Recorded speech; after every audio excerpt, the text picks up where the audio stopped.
सोचिए, सुबह उठते ही आपका फोन आपको वेदर बता देता है, व्हाट्सएप पर ऑटो रिप्लाई चला जाता है, यूट्यूब आपके टेस्ट के हिसाब से वीडियो सुझाव कर देता है। यह सब एआई करता है। अब इमेजिन कीजिए, वही एआई आपके पैसे को भी मैनेज करने लगे, और वो भी म्यूचुअल फंड में। लेकिन ट्विस्ट यह है, यह पूरा गेम सिर्फ मशीन पर नहीं छोड़ा गया। यहां इंसान यानी एक्सपर्ट फंड मैनेजर भी बैठा है, जो आखिरी फैसला लेता है। मतलब कॉम्बिनेशन है एआई प्लस ह्यूमन एक्सपर्टाइज।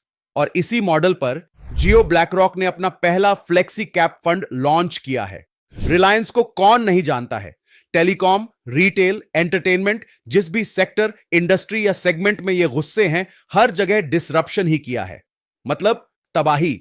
और जब फाइनेंशियल वर्ल्ड में कदम रखा तो पार्टनरशिप की ब्लैक रॉक के साथ, जो दुनिया का सबसे बड़ा एसेट मैनेजर है, 11 ट्रिलियन डॉलर से ज्यादा मैनेज करता है। भारत में जब इन्होंने शुरुआत की थी तो इक्विटी से नहीं, डेट फंड से की थी। सेफ शुरुआत की, मनी मार्केट, लिक्विड, ओवरनाइट और जी सेक इंडेक्स फंड लॉन्च किए, जो सुनने और रिटर्न्स के मामले में बोरिंग लग सकते हैं, लेकिन इसके बाद भी सिर्फ इन लॉन्च से ही 18 से 19,000 करोड़ इनके पास इन्वेस्ट हो गए। और जियो ब्लैक रॉक लॉन्च के तुरंत बाद टॉप 30 एएमसी में आ गया। उसके बाद ये पैसिव इंडेक्स फंड्स लाए, Nifty 50, Nifty next 50, mid cap, small cap.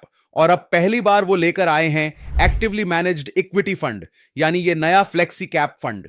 आगे जाने से पहले ही बता देता हूं, ये मत कहने लगना देखो कितनी तारीफ कर रहा है, जरूर पेड होगा वीडियो।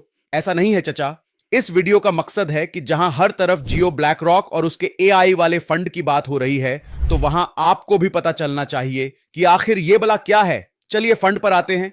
जियो ब्लैक रॉक फ्लेक्सी फंड, इसका एनएफओ 23 सितंबर से ओपन हो चुका है और 7 अक्टूबर तक चलेगा। यह है एक open ended flexi cap fund, यानी हमेशा चालू रहेगा और फंड मैनेजर डिसाइड करेगा large cap, mid cap, small cap में कितना पैसा लगाना है। रिस्क मीटर पर इसे वेरी हाई बोला जा रहा है। ऑब्वियस है, क्योंकि यह इक्विटी फंड है। एसआईपी सिर्फ 500 रुपए से शुरू हो सकती है।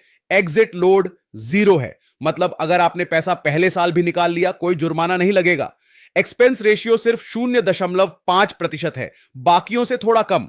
अब सवाल यह उठता है कि भाई इसमें नया क्या है? और भी तो एएमसी के ढेर सारे फ्लेक्सी कैप फंड है मार्केट में। तो इसकी खास बात है ब्लैक रॉक का एसएई फ्रेमवर्क और अलादीन प्लेटफॉर्म। इसे ऐसे समझो जैसे गूगल मैप्स आपको रास्ता दिखाता है, लेकिन गाड़ी चलाने का कंट्रोल आपके हाथ में है। एसएई यानी सिस्टमैटिक एक्टिव इक्विटी भी वैसा ही है।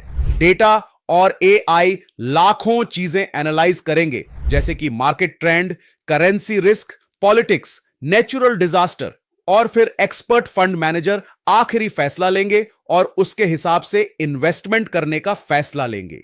इसका एआई प्लेटफॉर्म अलादीन हर हफ्ते 5,000 से ज्यादा स्ट्रेस टेस्ट करता है, लाखों कैलकुलेशंस करता है और हजारों रिस्क फैक्टर्स मॉनिटर करता है। मतलब यहां एनालिसिस बहुत डीप होती है, जो किसी भी अकेले इंसान के बस की नहीं है। मतलब मजदूरी अलादीन की और फाइनल डिसीजन इंसान का।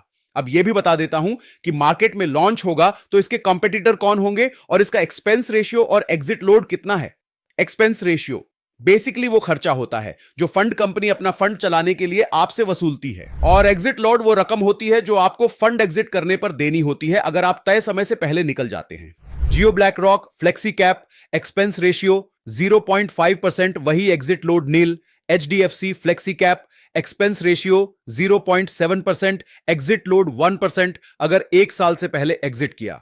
इन्वेस्को इंडिया फ्लेक्सी कैप का expense ratio 0.58%, exit load 1% with some conditions. Parag Parikh flexi cap, expense ratio 0.63, exit load 2%, अगर पहले साल निकाला और उसके बाद अगले 2 साल तक निकालने में 1%। सिंपल लैंग्वेज में जियो ब्लैक रॉक में खर्च सबसे कम और एग्जिट लोड नहीं है। अब एक बार इसके कॉम्पिटिटर्स का ट्रैक रिकॉर्ड भी देख लेते हैं। देखिए, एचडीएफसी फ्लेक्सी कैप ने पिछले 3 साल में लगभग 28 से 29% ईयरली रिटर्न दिया, 5 साल में भी करीब 28 से 30% और 10 साल में लगभग 15 से 16%। परग परिख ने पिछले 5 साल में लगभग 25% दिया और 10 साल में लगभग 18%। इन्वेस्को फ्लेक्सी कैप भी काफी स्ट्रांग रहा है, 3 साल लगभग 25 से 26% तक का रिटर्न दिया है। तो जब लोग देखेंगे कि ये पुराने फंड्स इतने अच्छे प्रदर्शन दे रहे हैं तो वो उम्मीद करेंगे कि नया फंड भी वही कर पाए, लेकिन नए फंड को समय चाहिए होता है। इसके साथ ही डेटा आप जब भी देखें एक बात का जरूर ध्यान रखें, ये पास्ट डेटा है, गारंटी नहीं फ्यूचर रिटर्न्स की। तो क्या अब भागकर इस एनएफओ में इन्वेस्ट करना चाहिए? देखिए, सच यह है कि फंड नया है, अभी इसका कोई पास्ट परफॉर्मेंस नहीं है।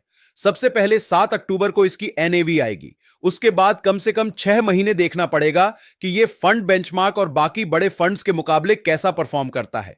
यह आईपीओ नहीं है कि अगर अभी नहीं लिया तो मिस आउट हो जाएंगे। हाइप से बच सकते हैं।